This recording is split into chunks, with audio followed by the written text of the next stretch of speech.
So here we are on our last day. Had a nice long semester, I suppose, and we'll be happy when we can transition finally into the winter break. My intention for today is only to have a very brief qualitative discussion about this paper I sent around on B courses yesterday, which is not even in press yet, not even in publication yet. It's coming out very soon.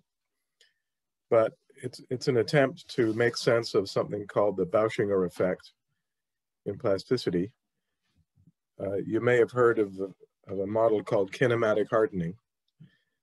The basic idea of which, if you look back at the uniaxial tension test, you have yield when the stress reaches a certain plateau, and then you unload to zero stress, and then you can reload in compression, and you have yielding in compression.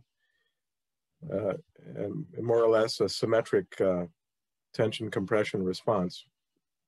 In the so-called Bauschinger effect, which is observed in experiments on some metals, there seems to be a kind of shifting, vertical shifting of the stress strain diagram. In other words, the yield stress and compression might be different than the yield stress and tension. And that difference can depend on the plastic evolution itself. And the Bauschinger effect might be so severe that you can't unload to zero stress without yielding again first. So people have devised models. The main model intended to model this is called kinematic hardening, which is a kind of a strange name, but it's associated with the idea if you think of cutting out a little cookie pattern on a sheet of paper and moving it around with your pencil on the table, the diagram simply translates around. So if you think of the surface enclosing that shape as your yield surface, you move it around with a pencil, it moves around in stress space without changing its shape. And by moving around in stress space, that means the yield stress for some directions of stress is different than it is for other directions. So that's the model called kinematic hardening that people use, widely used to model the so-called Bauschinger effect, which is again differential yielding in tension versus compression. In recent years, people have tried to make sense of this kind of model, and by using the notion of scale-dependent plasticity that we discussed in the lectures, which is to take the response functions to depend not only on the plastic deformation zone, but also on its gradient. And we found that in the case of a crystalline material, the gradient of plastic deformation must appear in a constitutive function in the combination alpha, which defines the dislocation density. So we took, in the lectures, we took the yield stress to depend on dislocation density, and that gives you a scale-dependent model of yielding, but it doesn't quite address this Bauschinger effect.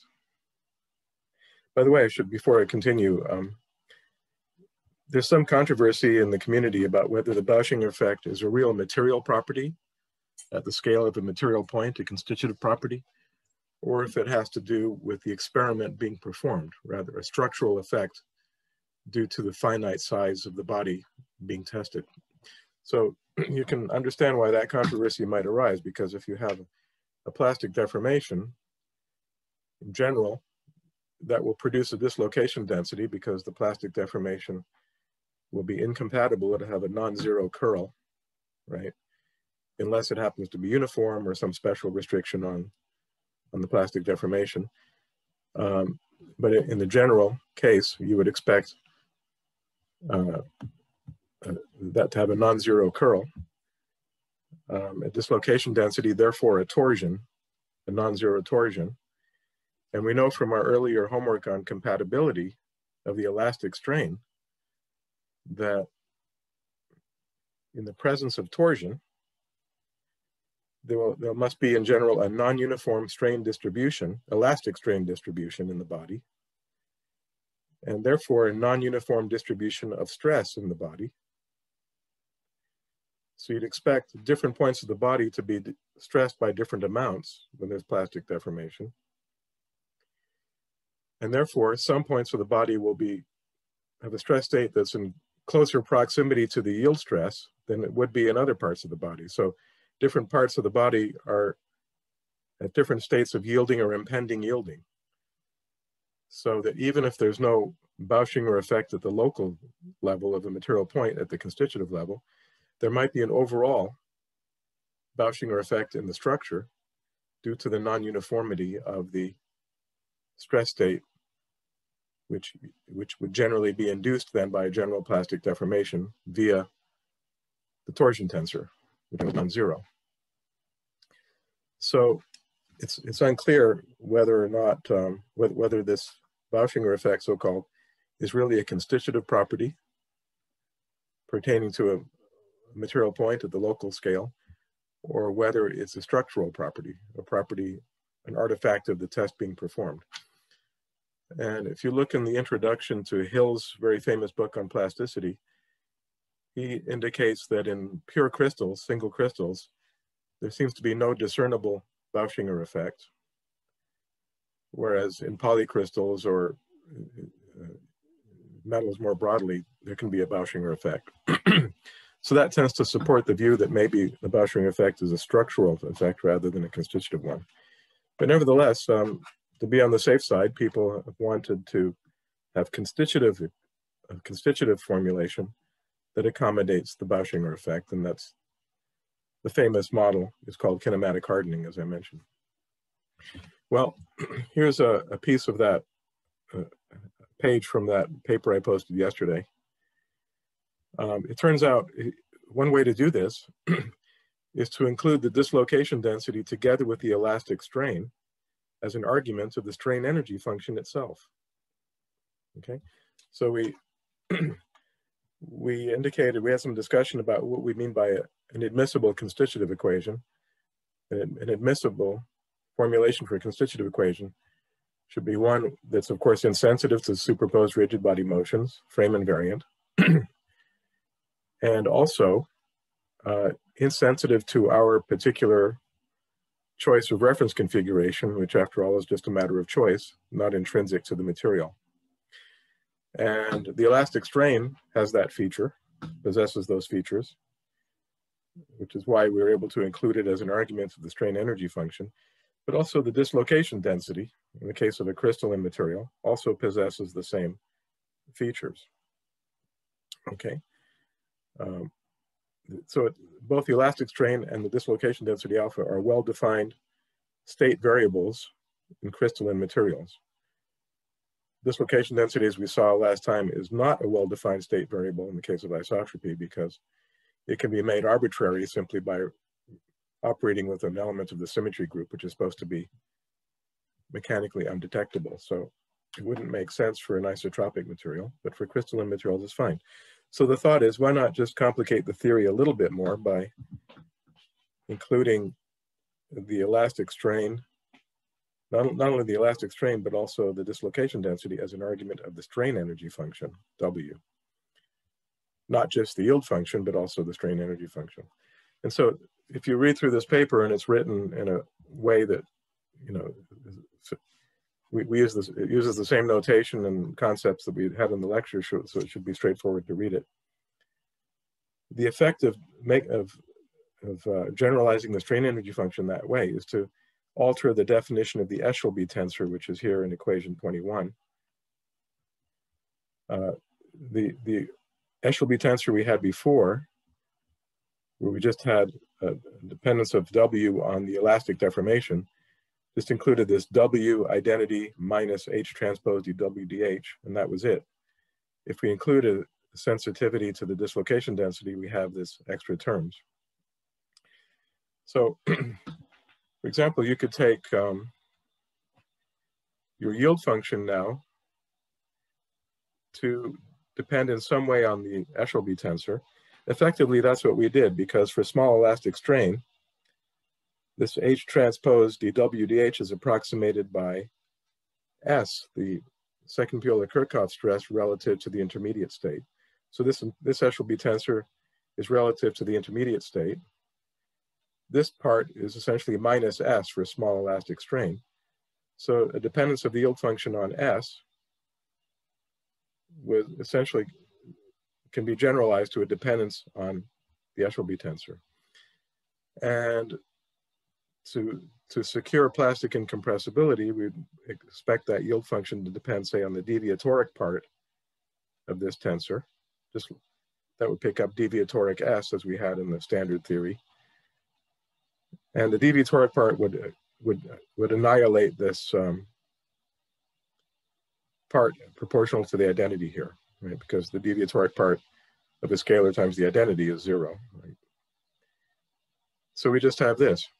So you can see that this dW d alpha transpose term has the effect of shifting the, if the yield function depended on this, then the yield function would essentially be shifted in stress space by this term, okay, this difference. So that's an avenue for modeling the so-called Bauschinger effect at the constitutive level, although it wasn't referred to explicitly in this paper, but just concerned with scale effects in general. There's actually quite a large literature on this subject since 1990s up to the present. And it's all over the place, as typical in plasticity. There's a large and disorganized literature. People don't seem to agree on the basic hypotheses. So this is an attempt to organize the field around the framework that we discussed in this course. This notion of an intermediate state, elastic plastic decomposition of the deformation, dislocation density, and material symmetry is all important also in this topic. So,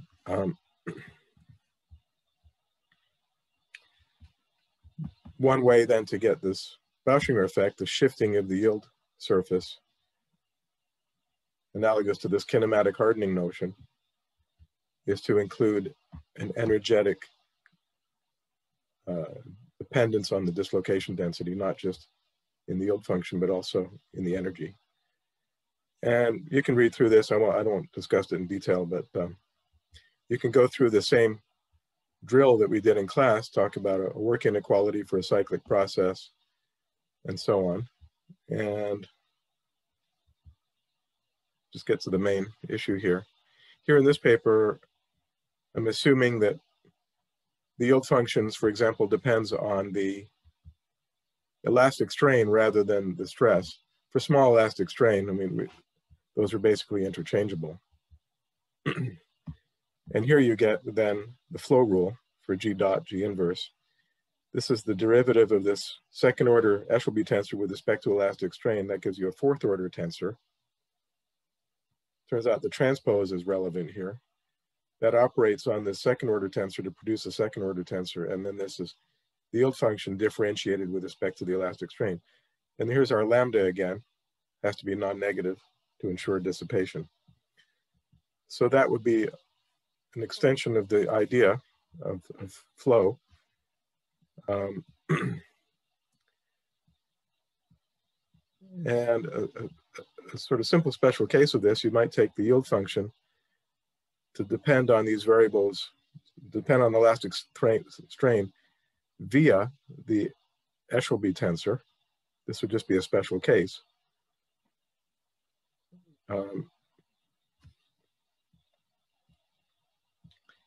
Just to see what happens, this is what kind of model you get.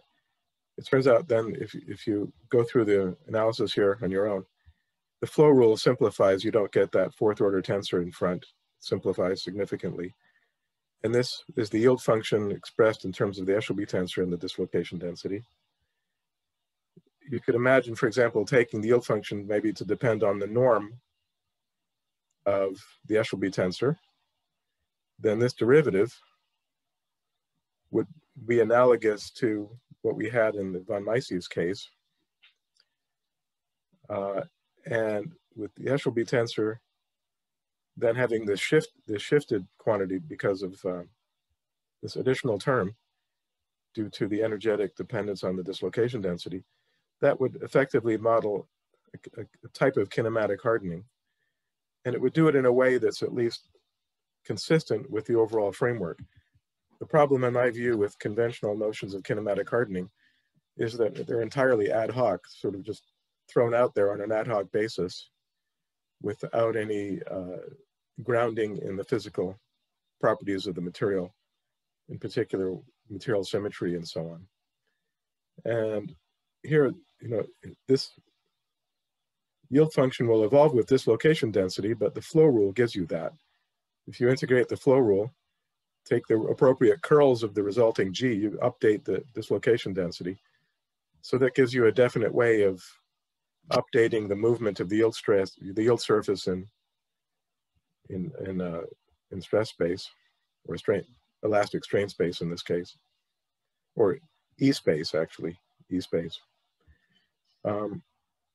Whereas conventional kinematic hardening, you need an entirely separate evolution equation for the movement of the yield surface in stress space. And to me, that's an unsatisfying aspect of the conventional theory, which is why I didn't discuss it really in this course. But it's something to be aware of, and it seems that it's possible to get at that in a kind of scientifically meaningful way by exploiting the full structure of the theory and allowing not just the yield function, but also the energy function to depend on dislocation density. So I won't go through any detail here. This is just sort of tentative ideas about things like that. Okay, so that's really all I wanted to say. In the course, if you have any discussion you want to have or questions you want to raise, I noticed last night I stayed till about 7:20 on the office hours. Nobody showed up, so I figured nobody would show up. So if you have any questions at this point, maybe we can take them. If not, then I'll have another office hour Monday evening. And I will expect to see you all show up at the regular class time next Tuesday and Wednesday. If we can finish off all the presentations on Tuesday, all the better. If not, we can just come back for briefly on Wednesday. Okay, Wednesday instead of Thursday?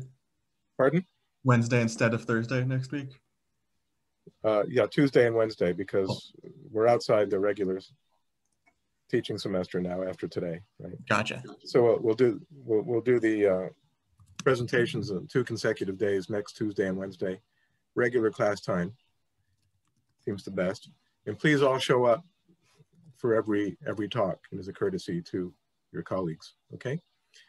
And my plan is to record those presentations, but I won't post them anywhere, so don't be concerned if you'd rather not, become famous or infamous on YouTube or something like that. Don't worry about it. I just want to keep a record of it for the purposes of this course.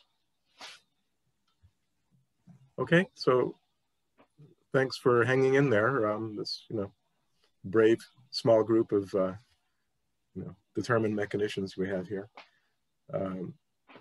So it's been a pleasure having you in this course, and I'm happy that you stuck with it. And we met the minimum number of students, we met the minimum cutoff to put on the course, so that's good. All right, so you guys then have a good weekend ahead, and I will see you Monday night and then Tuesday at 12:30. Okay? Okay, thank you. Thanks.